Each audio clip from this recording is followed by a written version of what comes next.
We are now talking to Southern California News Group Angels beat writer Jeff Fletcher. What's going on, Jeff? Not much. How you guys doing? What are we doing? How are we doing? Well, we don't have Tyler Harrison in here because for some reason he's sick. He's not feeling very well, or maybe he just didn't feel like coming. But we're happy to have you. We're really excited to get you on. We've had some really good guests this week, and you being our final guest of the week, we really appreciate you joining us. So why don't we get into a little bit how you became a beat writer for the Angels and how long you've been doing this? I've been covering baseball since 1997. I covered the A's and Giants for about 11 years. Then I was a national baseball writer for AOL Fan House, which was sort of like The Athletic before The Athletic. And I've been covering the Angels now since 2012.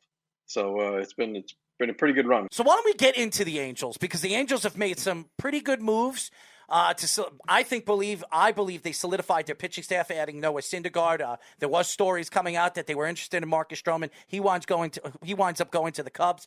Tell us a little bit about your thoughts for some of the acquisitions the Angels made this offseason so far and going into the lockout.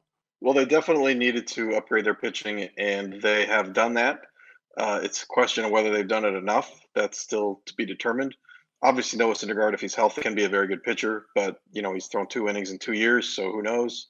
And they got Michael Lorenzen to be a starter. He hasn't really started very much. He was mostly a reliever with the Reds, and he wasn't that great the last couple of years. So, that's still a big question mark. They still probably could use another starter. There's not too many left out there, when the lockout ends. In the bullpen, re-signing Raisel Iglesias certainly helps. He's one of the best relievers in baseball.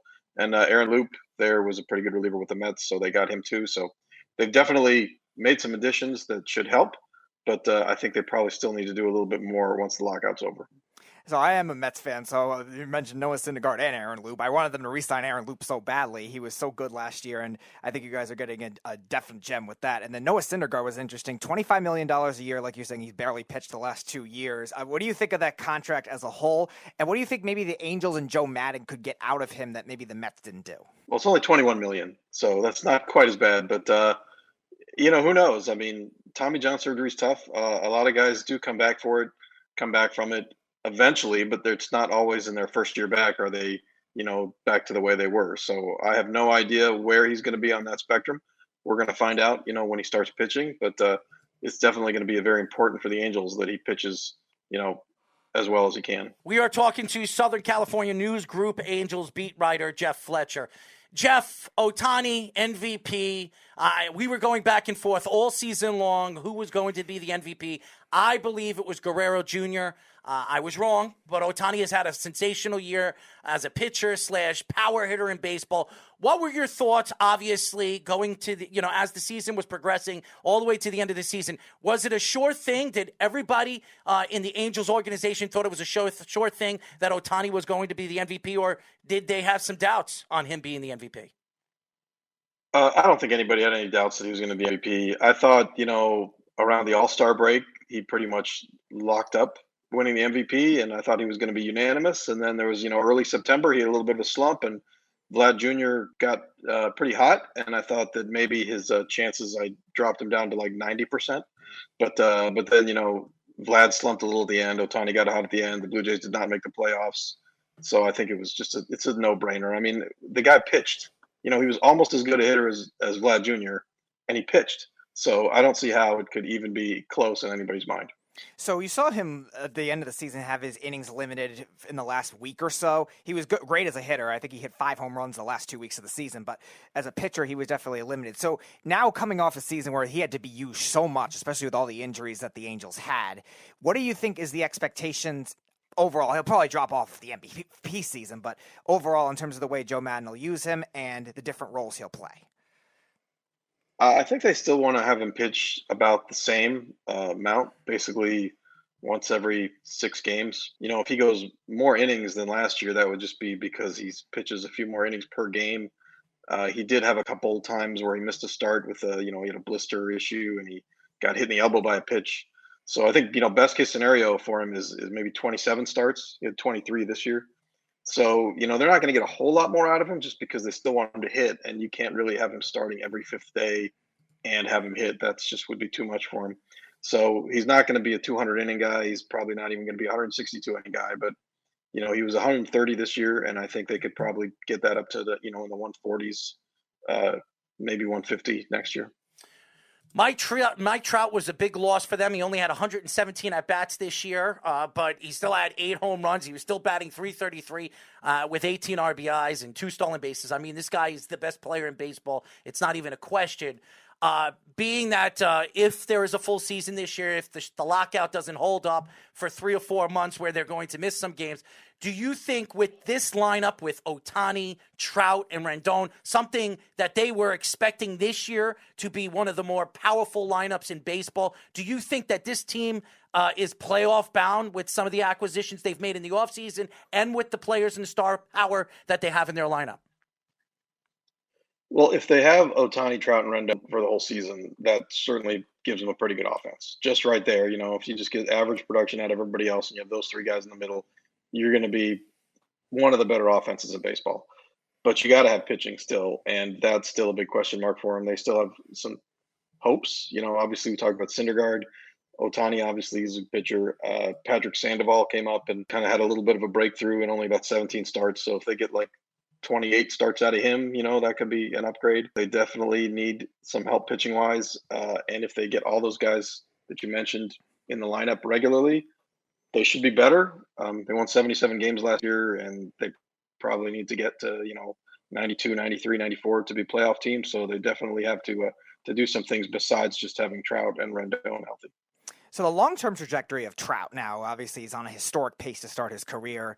His WAR is already, I think, 2nd or 3rd all-time in a player's first 8 years of his career. And again, you followed him, funny enough, your time with the Angels started his rookie year, so you followed him the whole way. So off the injury, him playing center field, obviously a very athletic position to play. What do you think is the long-term trajectory for Trout? How much more in terms of like these dynamic best player in baseball years do you think he has?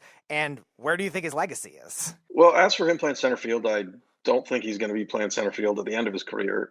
They do have a kid named Brandon Marsh who's a really good center fielder who is probably going to take Trout's place in center field eventually, assuming they don't trade Marsh for pitching, which is a possibility. 2022, 2023, 2024, I don't know.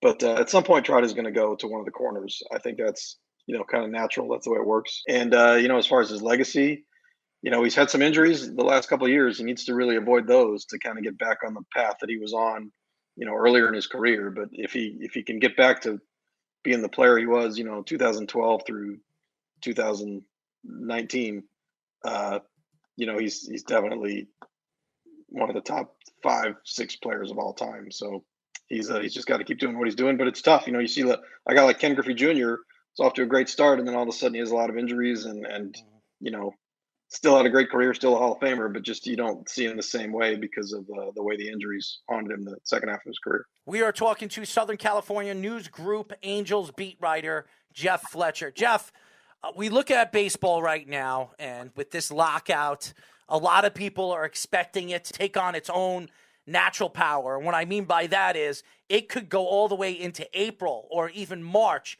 We talked to Britt Giroli yesterday. She was on the show, and she said that she believes that it's not going to take as long as a lot of people think it's going to on trying to come to a deal. But with all the different rules that obviously Rob Manfred is trying to do and with these electronic umpires, which I don't believe will I think eventually it will move into fruition and that will happen. But with all the different rules, the DH in the National League and some of the different things that baseball want to add, and even with these new contracts, these new CBA contracts, do you think it's going to take as long as a lot of people think it's going to take before this is going to come to an agreement? I don't think we're going to miss any games. I think we're going to have a 162-game season in 2022. You don't need a full 6 weeks of spring training. I think you could probably get away with 4.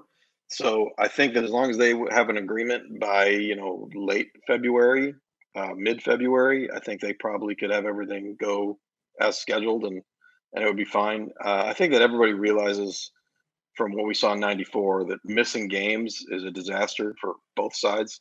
So I'm pretty sure that both sides are smart enough to avoid that. Right now, there's no deadline for them. There's no immediacy. If you have a settlement on December, January 9th, it still doesn't really impact what happens in the offseason. You still have time to do everything. So I think that that's what we're looking at right now. There's just not the urgency to do it. As we get into January, late January, I think things will speed up quite a bit.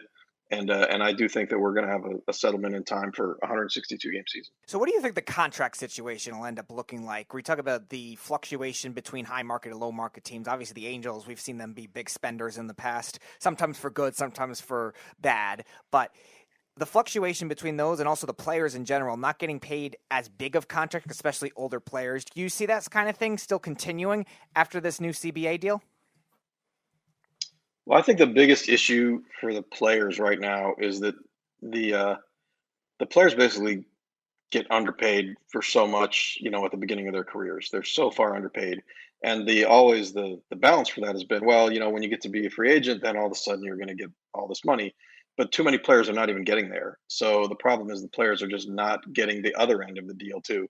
So the players would kind of like to shift it probably and move a little more money up to the younger guys, even if it's at the expense of, maybe some veterans, kind of the mid-tier veterans that right now would get like the $6-8 million 1-year deal, those kind of guys, and maybe they just don't get it. And more of the 0-3 guys end up getting, $1 million instead of $600,000. I think that might be a way that helps more players. And I think that's probably what they should do. I don't know if that's what they're going to do, but I think that's probably the way that they need to spread the money out a little better.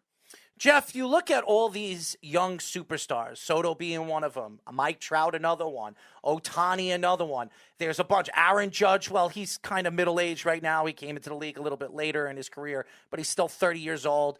Mookie Betts, who just got a big, huge contract. Correa, who's asking for a $300 million contract. Nobody thought Seager was going to get a $300 million contract, but he got one from Texas. Not surprised Texas is overpaying players. We've seen him do that with Alex Rodriguez.